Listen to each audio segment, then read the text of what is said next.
like helium. It floats. It's less dense. That was why you had the test tube. What when you were doing the test with the hydrogen? Upside down. Okay. So I'm going to do the same thing you did. I'm going to light this balloon of hydrogen on fire. Yes. Yeah. I don't want to take a match and have it right here and have my hand there. So what I've done is I've taped a match to the end of this yard. Oh, you so. If you don't like loud noises, when I do the countdown, you should plug your ears. Okay? Everybody jump. He's recording. Maybe. It's loud. Oh, sick. God.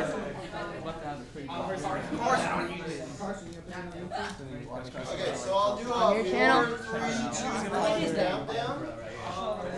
I'm gonna close my head. What? My ears are my head. Yeah. What happened? Oh my.